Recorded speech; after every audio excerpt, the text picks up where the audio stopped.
म्हणजे तुमचा खर्च म्हणजे पहिला हप्त्यातून किती वेळा खत द्यायचे? दोनदा खत द्यायचो, बरोबर. आता एकदाच देतो. आता हप्त्यातून एकदाच द्यायला म्हणजे तुमचा खताचा खर्च सर्वसाधारण निम्म्यावरती आहे. पाणी तुम्ही वारंवार द्यायचा, ते जे काम होतं ते तुमचं पाणी 50% वरती आलं.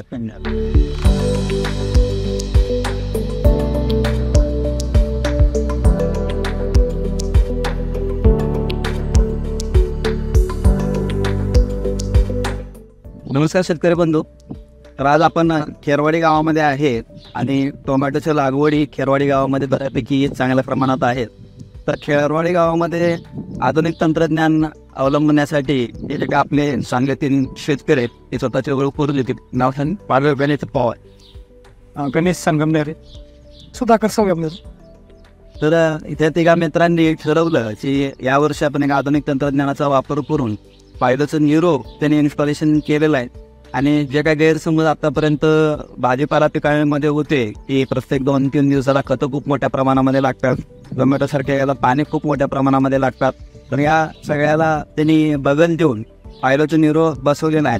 तर मी जास्त न बोलता मी विनंती करतो की आपण स्वतः ती फायलर न्यूरो बसवण्यापूर्वी काय परिस्थिती होती, त्यांनी पाणी कसे द्यायचे, स्वच्छ द्यायचे आणि वाढ कशी असायची, आणि आता न्यूरो बसवल्यानंतर ठीक तुम्हाला की काय वाटतं ते सांगा.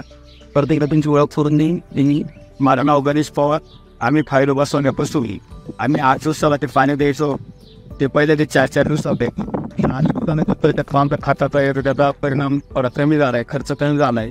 त्या पद्धतीनं आम्हाला असं पीक पाहायला भेटलं चांगलं आहे.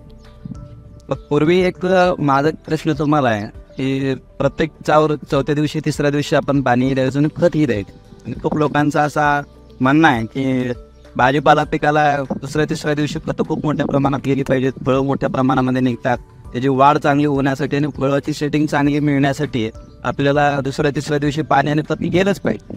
पण तुम्ही मला वाटतं न्यूरो बसवल्यानंतर पाण्याचं अंतर किती अंतरानं पाणी आलं तुमचं सर्वसाधारण? पहिले ते 4-3 दिवशी द्यायचो, किलो मागं दरवर्षी द्यायचो. आता या वर्षी आम्ही बसवल्यापासून तर 8व्या दिवशी 9व्या दिवशी पाणी देतो.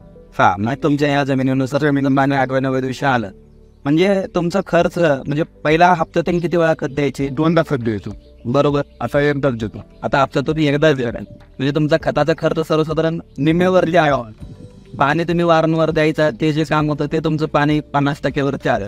पण हे करून ठीक आहे, खर्च कमी आला हा दुसरा भाग आहे, पण याचा काय दुष्परिणाम तुम्हाला वाटला का? बाबा याची वाढ कमी आहे, याला सेटिंग कमी आहे किंवा फळं कमी आहे? नाही, सेटिंग भरपूर आहे ना. बरं, सेटिंग भरपूर झाली, हाईट कमी झाली. दरवर्षी तांबाटी हाईट करायची, ती हाईट कमी तर राहिली. आणि फुलगती आणि फळामध्ये जास्त रूपांतर झाले नाही यावर्षी पाणी टायमिंग दिल्यानंतर. तुम्हाला याचा सुटा अजिबात वाटा काहीच नाही. चालेल, धन्यवाद.